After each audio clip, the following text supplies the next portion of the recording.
Pagod. At ayan na nga. Kaba. Pawis na sa init to, pawis sa kaba eh. Hirap. Okay na ng buhay. At sarap. Yan ang ating mararanasan sa video na ito.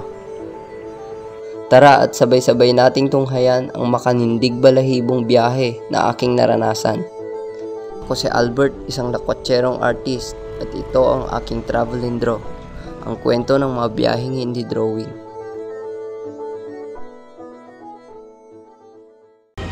Good morning mga kalakwatsero. Dito tayo ngayon sa Mangaldan Plaza. Dahil may biyahe tayo ngayon, pupunta tayo ng Bani. So, dito tayo mag-take off kasi may makakasama tayo ngayon. Makakasama natin si Sir Direk Gino at saka si Sir Ed Motor.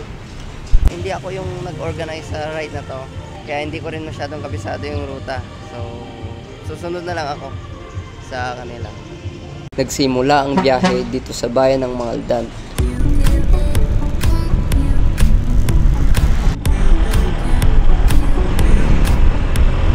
Welcome to Swal.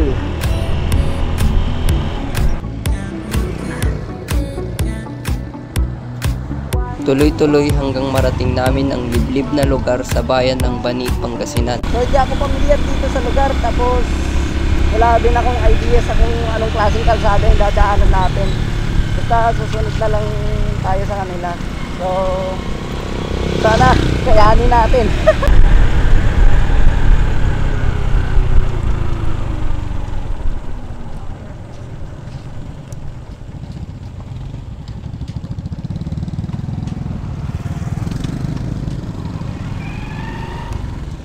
Wala nga yun.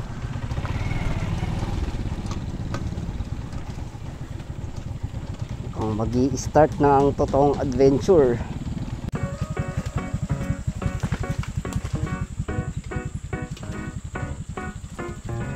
Alright mga kalakwatsero, dito na mag-uumpisa yung totoong adventure.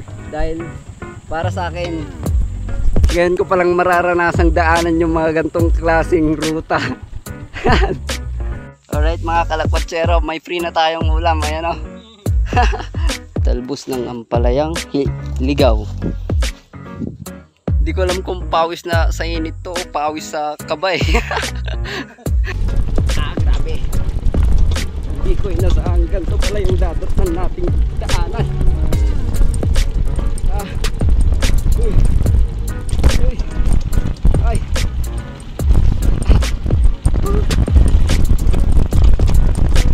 Alright. Hindi natin ito susubuan. Naku po, napakagandang experience nito.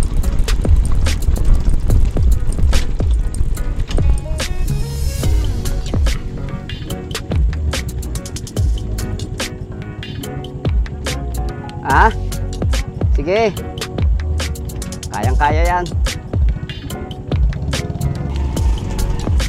Pero kahit gaano pa kahirap, sabi nga nila, saka mo lang malalasap yung totoong saya. Kinalaglag pa yung prutas ni Brother Eli. Ako na. Ang mahiwagang prutas tumatakas. Epic.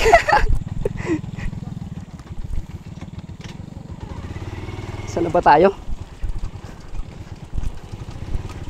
Sabi nga nila, hindi mo malalasap yung totoong sarap at saya kung hindi mo paghihirapan.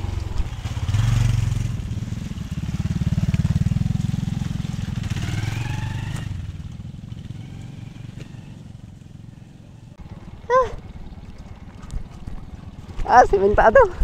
Yay! Yay! Alright. Sabi ng lokal, hindi pala namin mararating yung mismong dagat pag diniretso namin to. Kaya babalik kami sa kabilang side kami dadaan. Meron pa daw isa, abot naman daw ang motor.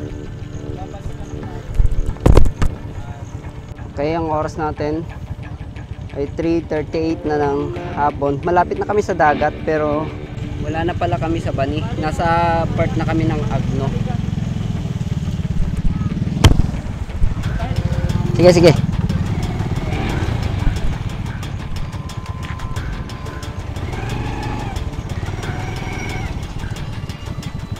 Wala, stick pag nasiraan ka ng gulong dito.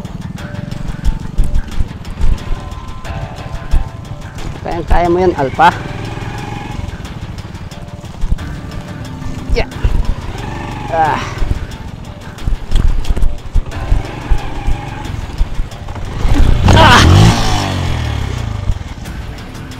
At ayan na nga.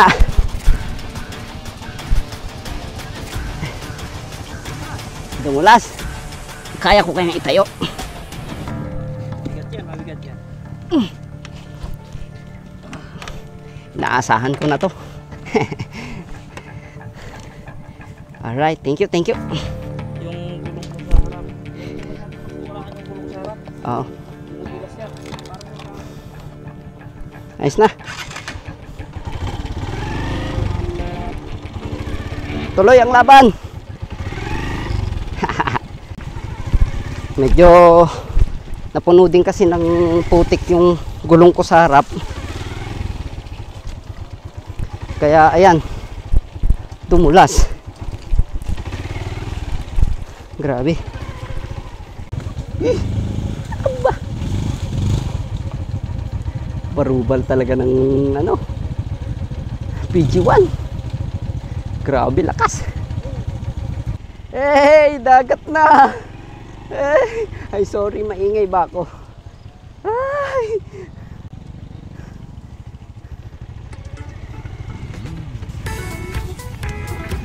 Sa wakas. Oh, grabe. Look at that. Lahat ng pagod mo, hirap mo. Nako, mapapawi talaga sa mga gantong tanawin, no? Hanap muna tayong subject kasi talagang magdodrawing tayo dito. Hindi man, kahit hindi ganun kaganda, hindi ganun ka-perfect, basta magdodrawing tayo dito. Sa tingin ko ito, maganda tong ano, yung boat na yan.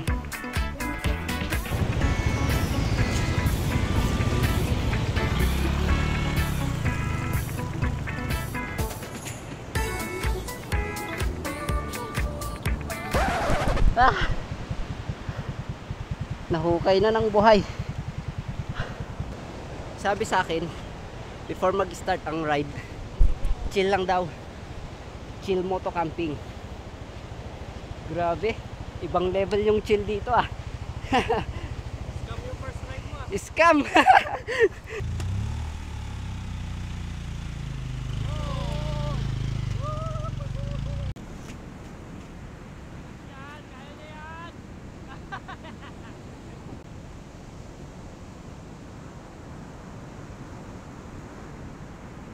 Ito ngayon ang mahirap. Ang mahirap pagka nagkakasama tayo.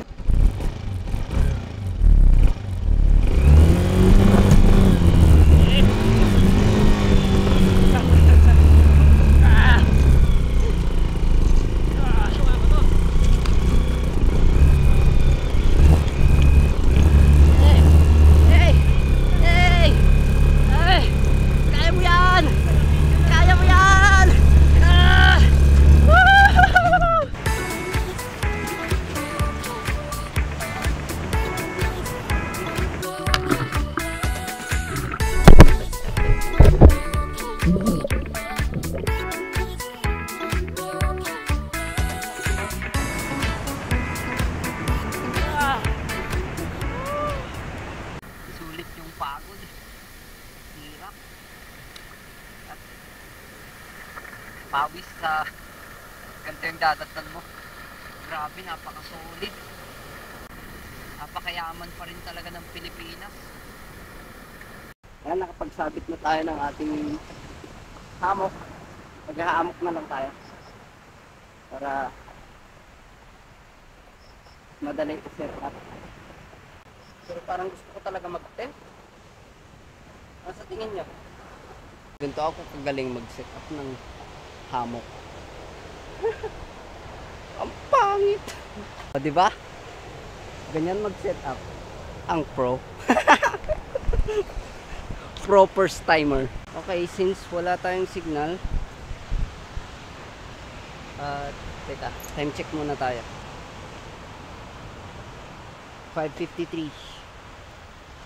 So, medyo maliwanag pa. May time pa tayo para mag-drawing. Okay, andito tayo sa may ibabaw ng malaking bato. At ayun yung setup namin nandoon sa gilid ng mga puno. Ang daming alimango dito sa baba. Nakakatuwa, kanina pag akyat ko, nagsitakbuhan sila, nandito sila sa mga bato. As in, ang lalaki. Sayang lang, hindi ko mahabol kunan ng camera.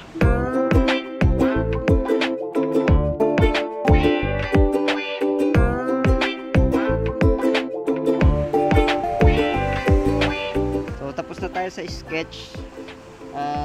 Dodoblin na natin siya ng ballpen. Tapos, sunod is watercolor.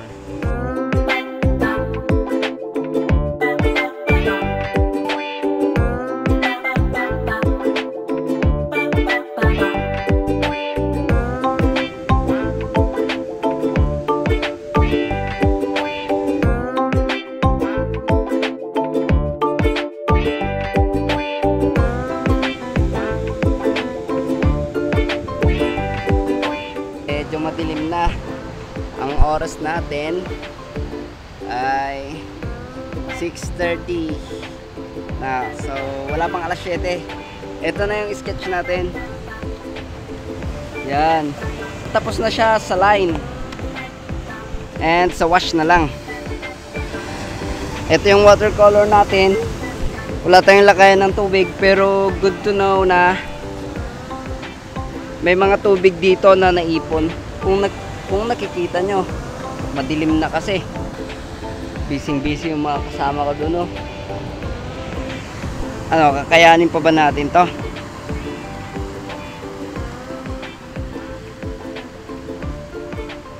Okay mga kalakotsero, ang oras na natin ay 7:20. Nag-iihaw si Sir Eli ng... Ano ang pangalan ng isda na to, sir? Nalimutan ko nga eh. Yan. Pala natin ito na talbusan. Ay, oo nga, no. Nagpang gulay. Taga-gawa tayo ng ano ngayon, sausawan. Ito yung sausawan natin, oh. Yan, ang gumawa dyan si Ay! Lakwatserong Artist. Ano ba yan? Pakalupit. Subscribe nyo yan mga kaibigan. Baka hindi pa kayo nakasubscribe. 2 weeks ba? Direct. Hindi to camper rice. Tinapa ito, tinapa. O, dagdag protein, oh. Tinapa or kinapa? Ito ang pambawi natin sa maghapong pagod sa biyahe. Yan, meron tayong isda. Inihaw na talong. Ang tagal ko nang hindi nakaulam nito ulit eh. Mga siguro buwan na rin. Tapos may sausawan tayo. Kamatis at bagong. At meron ding soy sauce. Yan.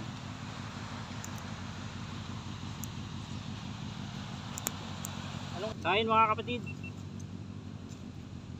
Sarap. Yan ang ating artwork. Lagyan lang natin ng tape sa gilid. Ito yung ating tubig. So, unahin na natin yung sa sky.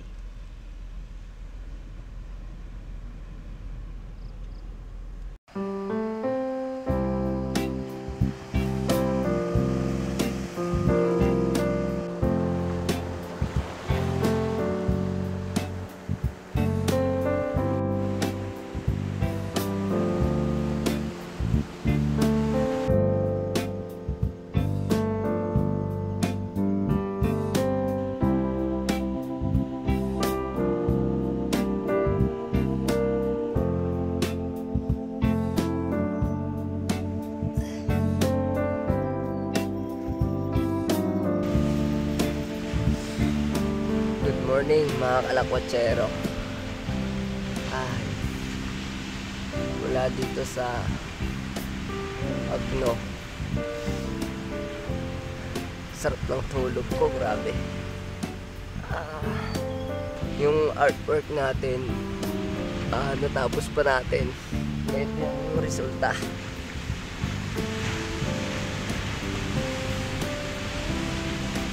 Yan.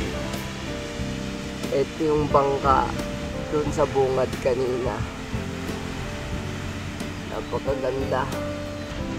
So sabi nila Sir Derek Gino at Sir Teacher Ellie, maaga daw aalis. So nagahan ko yung gising. Time check muna tayo.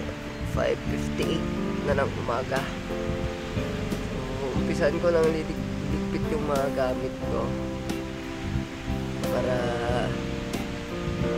mas mabuti yung ako naunang makapag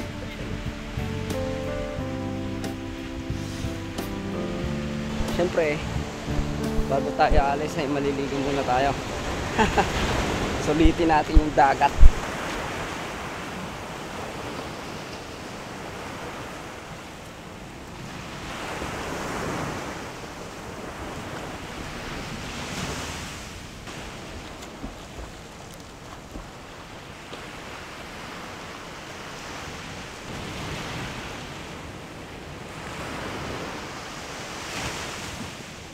Okay mga kalakwatsero, all goods na tayo. Na-refresh na rin ulit yung katawan natin. Yan, tumaas yung tubig. Nakapagligpit na rin tayo ng gamit. Dito na lahat. So, uwi na tayo.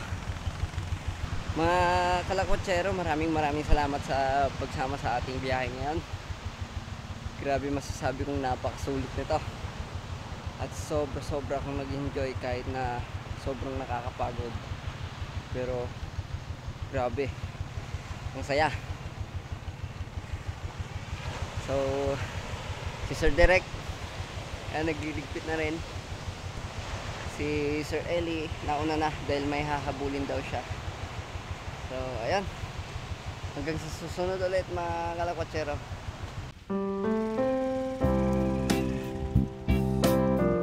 Ang buhay mga kalakwatsero ay parang biyahe lang yan.